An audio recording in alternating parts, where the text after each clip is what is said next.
Bayangkan, lebih dari 1200 tahun yang lalu, ketika Eropa masih tenggelam dalam abad kegelapan, di sebuah kota megah di tepi sungai Tigris, berdiri pusat ilmu pengetahuan terbesar di dunia. Baghdad, ibu kota kekhalifahan Abbasiyah, dibangun oleh Khalifah Al-Mansur. Baghdad bukan hanya pusat pemerintahan, tapi juga pusat otak dunia. Kota ini dirancang berbentuk lingkaran sempurna, melambangkan harmoni antara bumi dan langit. Disinilah lahir sebuah era yang kelak dikenal sebagai zaman keemasan Islam. Semua bermula ketika Khalifah Harun Al-Rashid dan putranya Al-Mamun mendirikan lembaga legendaris bernama Bait Al-Hikmah, House of Wisdom, atau Rumah Kebijaksanaan. Tempat ini bukan sekadar perpustakaan.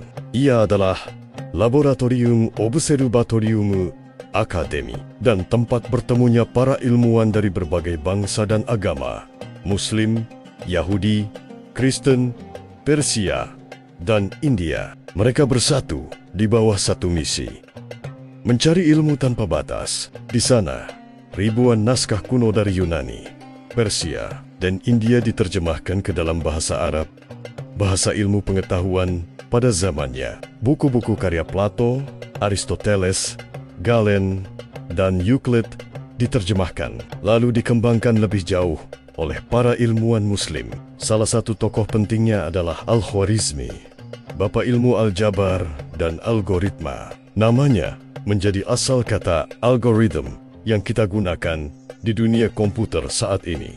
Dari Baghdad, lahirlah rumus-rumus matematika yang menjadi dasar teknologi digital modern. Lalu ada Al-Razi, seorang dokter dan ilmuwan kimia yang menemukan etanol dan mendeskripsikan penyakit cacar serta campak secara ilmiah untuk pertama kalinya. Dan juga Ibnu Sina atau Avicenna yang menulis kitab Al-Konan fi Al-Tib, buku kedokteran paling berpengaruh di dunia selama lebih dari 700 tahun. Bayangkan, dokter-dokter Eropa belajar dari karya ilmuwan Muslim selama berabad-abad. Di bidang astronomi, Al-Batani dan Al-Farghani menghitung gerak planet dan rotasi bumi dengan akurasi luar biasa jauh sebelum Galileo atau Kopernikus lahir.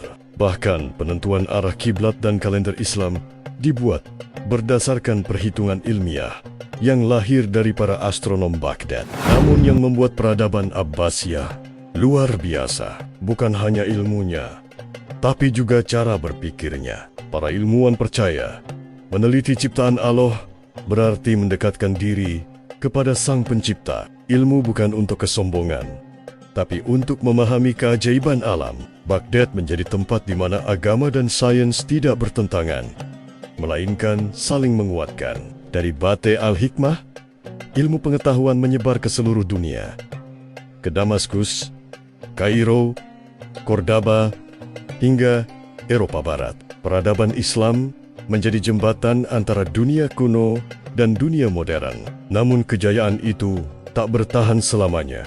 Pada tahun 1258 M, pasukan Mongol menyerbu Baghdad dan menghancurkan kota beserta jutaan naskah ilmu pengetahuan. Dikatakan, sungai Tigris berubah menjadi hitam karena tinta dari buku-buku yang dilempar ke sungai. Namun semangatnya tidak pernah padam. Warisan ilmu dari Baghdad hidup dalam setiap rumus matematika, setiap rumah sakit modern, dan setiap teleskop yang menatap langit hari ini. Zaman keemasan Islam bukan hanya sejarah. Ia adalah bukti bahwa ketika ilmu, iman, dan kemanusiaan berjalan berdampingan, peradaban manusia mencapai puncak tertingginya.